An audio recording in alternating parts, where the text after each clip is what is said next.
American citizens, I'm talking about two individuals who were born in the United States, were detained for 45 minutes by a Border Patrol agent simply because they were heard speaking Spanish. A Border Patrol agent detained and questioned a woman and her friend, both US citizens, when he overheard them speaking Spanish at a gas station in Montana. Apparently this is a town that's about 30 miles away from the US-Canadian border. And so that was all he needed. All he needed to do was hear two individuals speaking Spanish, and apparently that was enough for him to detain them and start asking questions. The women were Anna Suda and Mimi Hernandez. And Anna Suda said the following: "We were just talking, and then I was going to pay. I looked up and saw the agent, and then after that, he just requested my ID. I looked at him like, 'Are you serious?' He's like, 'Yeah, very serious.'" Now, just to give you an idea of where these two women are born, Anna Suda was born in El Paso, Texas. Mimi Hernandez is originally from Central California.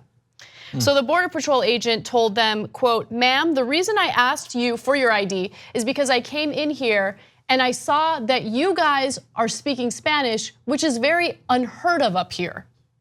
Okay, let's pause here to analyze that statement. First of all, the Border Patrol do have more leeway within 100 miles of the border, but they're near the Canadian border.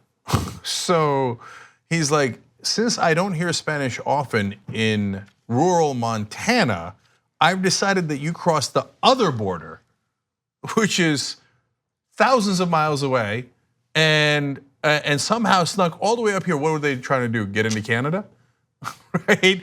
But that logic is not necessary. And then you can't just stop people for speaking a different language. Even within 100 miles of the border, they might have more leeway, but they need some reasonable suspicion. They don't need probable cause, which is a heavier standard, but they need reasonable suspicion. You ask Border Patrol, they say, well, there's a number of factors that go into reasonable suspicion. What other factors were involved here? Can't name any, right? Exactly. So does that mean that if anyone, by the way, 2/3 of the country lives within 100 miles of one of our borders, right? So does that mean anyone speaking Spanish now we are going to say is reasonable suspicion to stop them? They were detained for 35 to 40 minutes in the parking lot. They just went to go get some snacks, right? Yeah, some milk and eggs. And they showed ID. What else do you want them to do, right? Nope. But even showing ID, there wasn't. What their activity did not meet the standard necessary for this Border Patrol agent to ask them questions, to detain them, to ask for ID. Like, this is ridiculous to say the least. And these are people who were born in the United States. These are US citizens.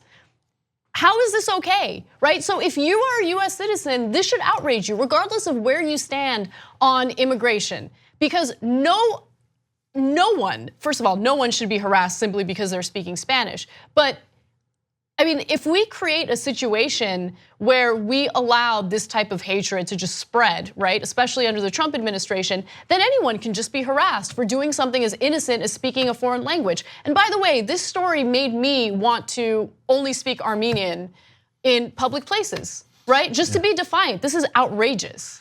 Yeah, so by the way, if you're a right-winger out there going, yeah, man, you gotta speak English, man. Whatever the local language is, you gotta speak it, otherwise you should be arrested.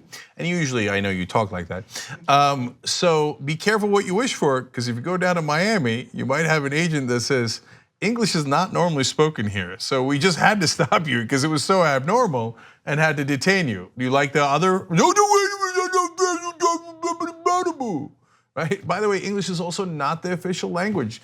It's not mandated, it's not a law that you have to speak English or a law that you can't speak any other language. I believe this is supposed to be a free country until at least the Trump people took over. But to me, the two most important parts actually was when her 7-year-old daughter asked her, Mommy, does that mean I shouldn't speak Spanish in public? Will I get arrested?